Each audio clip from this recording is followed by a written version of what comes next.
Assalamu alaikum. Let's think about supremacy and superiority.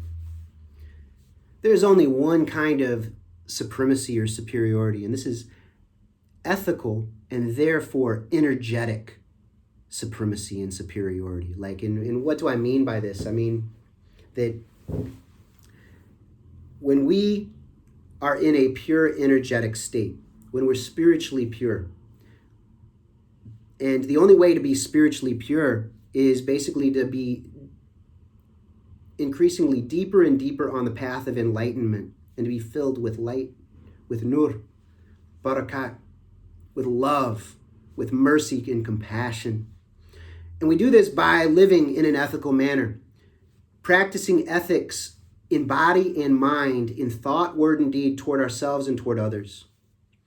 So this involves going through Toba and Tazkiyah, generating a spirit of enlightenment, to be dedicated completely, or absolutely committed to a life of purity and ethical excellence. Because this is a practical prophetic path of purification and perfection. So all forms of supremacy all right. So we're in a realm where we have, the Quran often has us think in binaries, in oppositions. Sometimes these are complementary pairs. Other times they are little meditations for us to think about a problem. And sometimes there will be paradoxes. And one time in another video, I accidentally said that paradox is not a problem. Paradox is a path. And this is very Zen. Paradox it can be a very healthy way of approaching a problem, where we have to kind of go and reason through a problem as much as possible and then have our reasoning process short-circuited and go directly to the truth, kind of like a Zen koan. We need to overcome all bigotry, all hatred. All bigotry must be seen clearly for what it is and let go of. Because bigotry is related to an unhealthy worldview, an unhealthy attachment to a concept. Whenever we have a concept of supremacy is always tied in with inferiority. So someone who feels supreme or superior to another thinks of the other person as inferior. But what's interesting is oftentimes that's a mask, and really the person who's seeking to be superior or supreme over another, they feel inferior. We see this in a lot of ritual contexts where it's like, say you got individuals who they are devoted to demon lords. And so they are in surrender to a demon lord. And the first supremacist is Iblis. We seek refuge in Allah from the accursed devil. So Iblis, he hates humanity.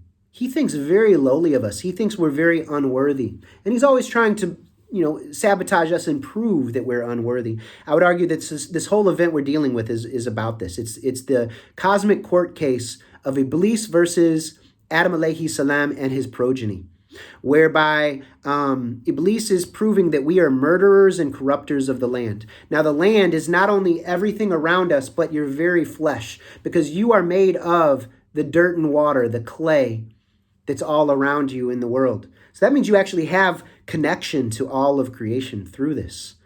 And the Ruh activates it all. And by getting into the more we go into a pure state, the more intuitive we become, the more in harmony we become with nature.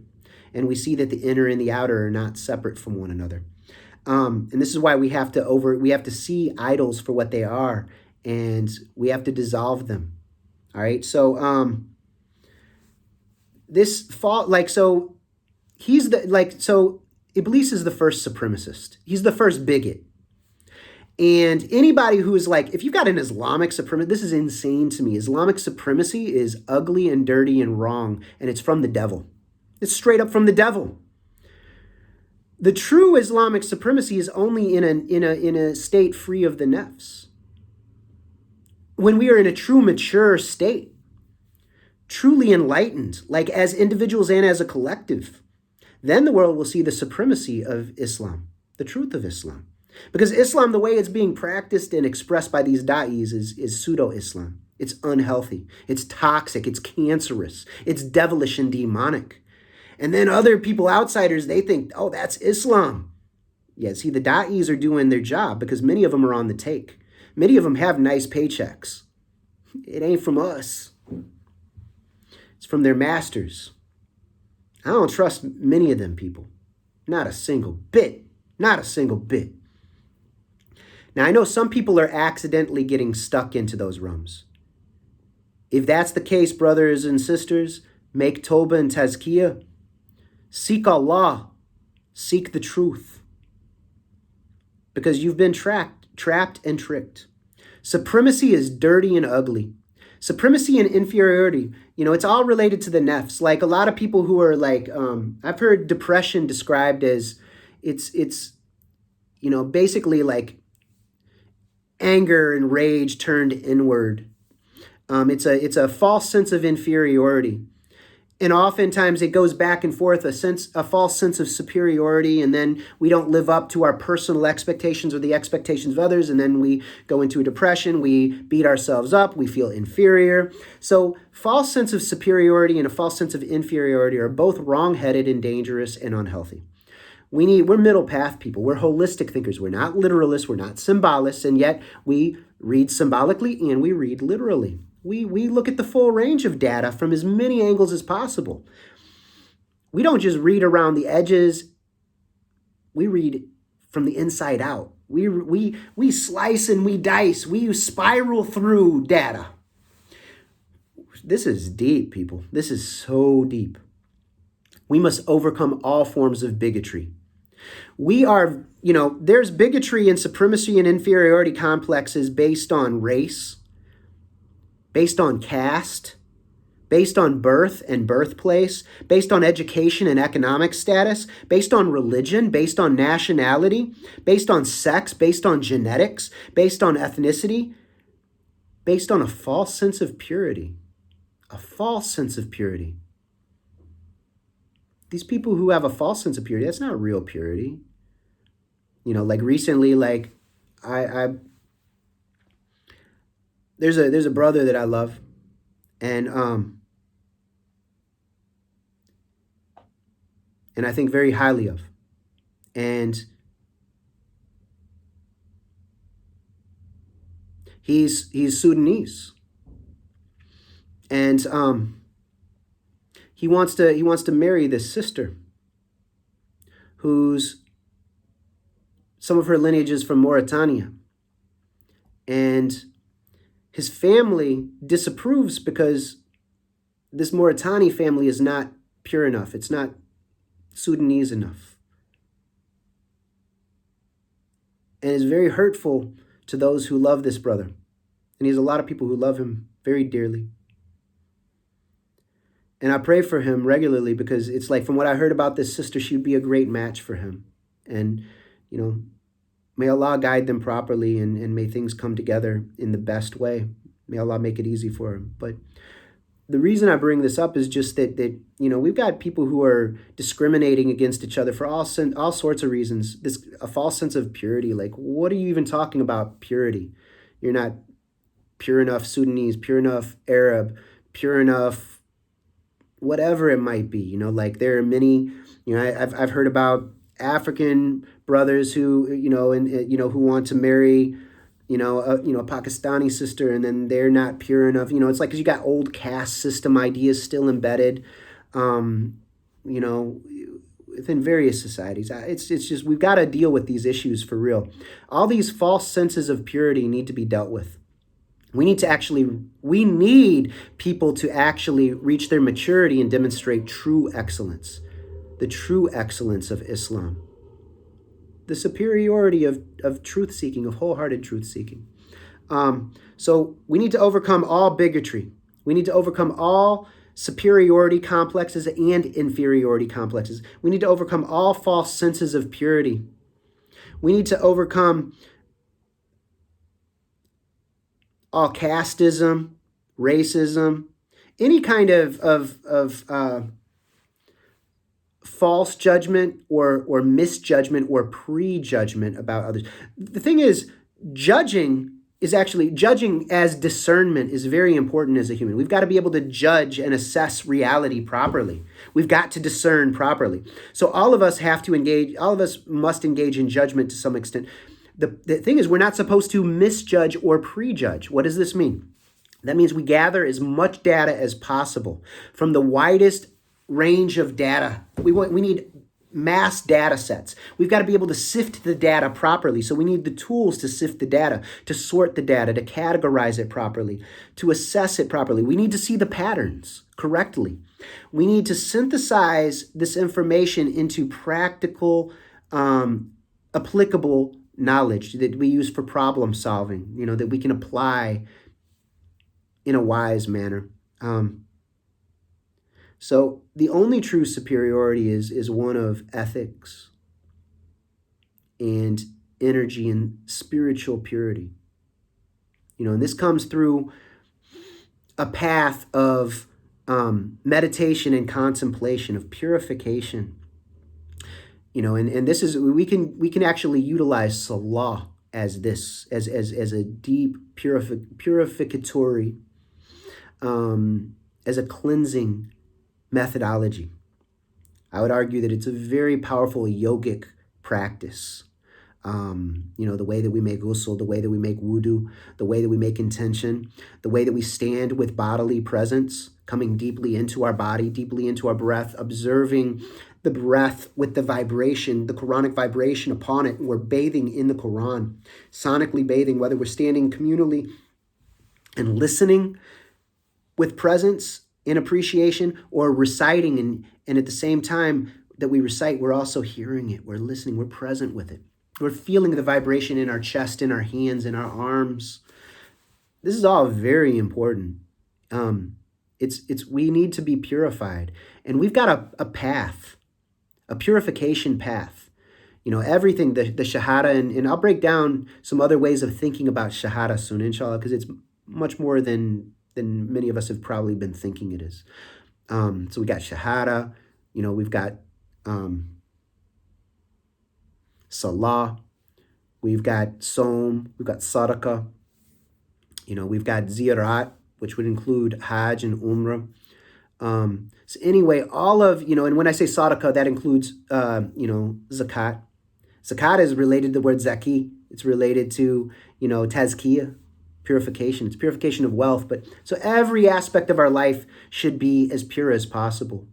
Not false sense of what purity is, but purity in its realest sense. We need to ask Allah to guide us, because He is the guide, the supreme guide, the most excellent guide. He's also the healer, the whole maker.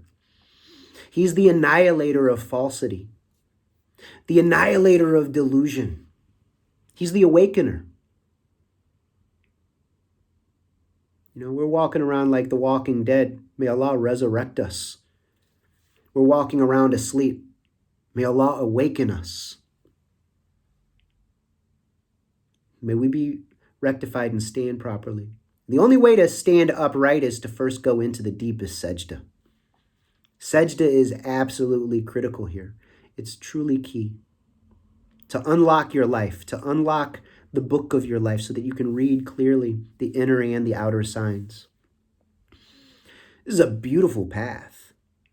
We have to overcome all bigotry, all false sense of superiority, all false sense of inferiority.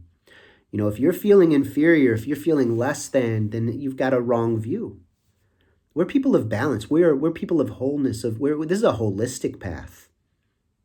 Holistic.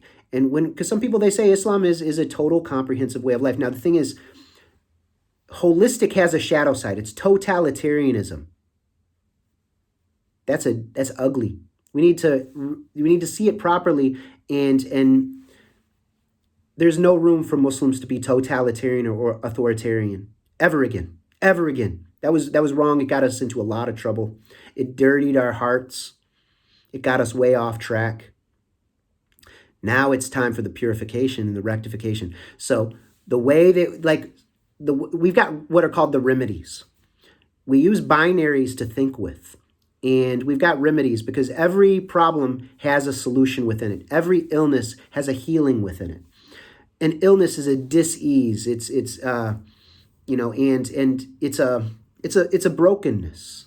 We've got a damaged spiritual immune system as a collective and as individuals, and we need to heal right now. So some of the remedies we need to rectify ourselves. So we need to apply a holistic framework, and we need to move within a holistic manner in order to purify our bodies and our minds and heal our marriages, heal our families, heal our communities.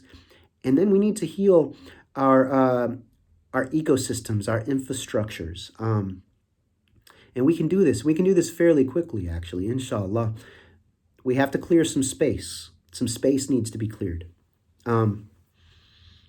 And there's some ways to do this, but what I'm saying is the first step is that we literally need a critical mass of Muslims to make Tawbah and Tazkiyah sincerely and go deep. Go deep, because this is the time of DNA unlocking. That's why we cannot allow our DNA to be damaged in any way.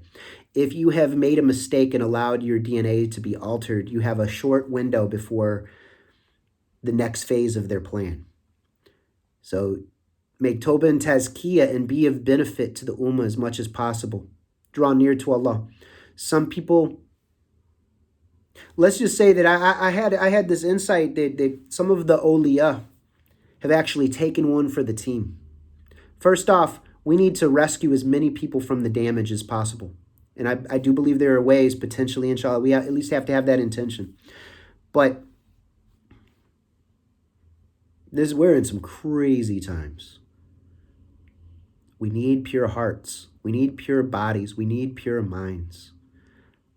Use our time wisely, people. Anyway, you are loved and appreciated. May we be purified and rectified as an ummah. You are loved. You are so loved. Like Allah has made us. We are this human birth. You have been born a human being. We could have been born giraffes. We could have been born ants. We could have been born all types of things, but we were born human beings.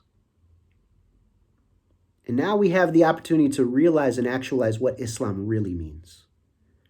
And I'm telling you, a lot of people have a cartoon version of what Islam is, really an unhealthy misconceptualization. It's time to see things correctly. It's time to rectify our wrongs. It's time to stand upright.